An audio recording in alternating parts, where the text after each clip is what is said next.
for me, you stand for the word. That I don't have a long discourse to read. Uh, a few verses I certainly would say. From the book of Joshua, the 24th and 14th verse. Now therefore, fear the Lord and serve him in sincerity and in truth, and put away the gods which your fathers served on the other side of the flood and in Egypt, and serve the Lord. On the other side of the flood, when Noah preached, and the folk would just pull up the box for it. Sounds like today, doesn't it? So I wish I had one verse say yes. 50th verse says, and if it seem evil unto you to serve the Lord, choose you this day whom you will serve, whether the gods which your father served that were on the other side of the flood, or the gods of the Amorites in whose land you dwell. But as for me and mine, we will serve the Lord.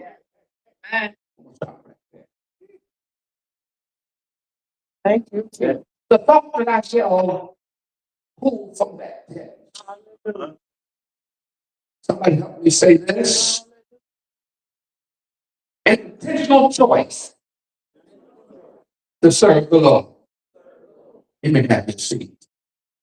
An intentional choice to serve the Lord.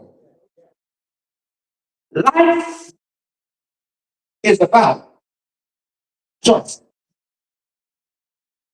I wish you would, I'm not going to have you look at today for all of the whole message, but I do want to call this time and maybe one more time. Look at somebody, even if you have to look across the church and tell the neighbor, don't blame me for where you are today. You made some choices. I know I got that right. Don't blame anybody because you made some bad choices. Yeah. And with every choice, there is a consequence. When you make a choice, as time passes on, your choice will show itself in the results of what you find yourself. I'm preaching right now. Don't get mad at the devil when you make the choice. I didn't tell you don't get mad at the pastor because you married who you married. And he turned out to be a sourpuss. You made your choice. That's why it's important that before you make decisions, that you pray about it, seek God about it, and then examine that person or thing prior to you jumping into it. You can only tell what a brother or sister will do by what they have done. When you go to inquire about a job, they do, you know what they do? They background check. They have you fill out an application. In today's generation, since I'm going to just for a few minutes, these other young ladies, let me talk to you for a minute or two. Before you hook up with Junebug, you need to do a background check. And necessary a credit check. You're not with me here. I'm looking somebody mad at me today. And brothers, you need to do some checking too. You don't want somebody who everybody has. I'm preaching right now. Sam, Bub, Dan, Ralph. You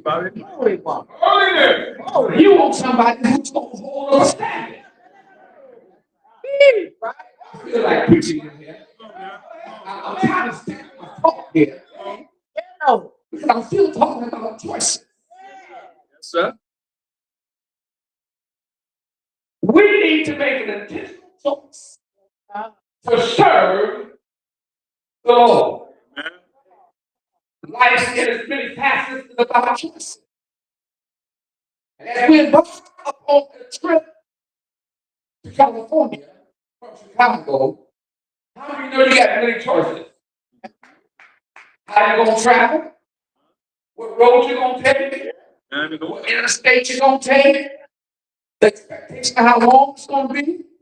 How far you wanna travel before you stop?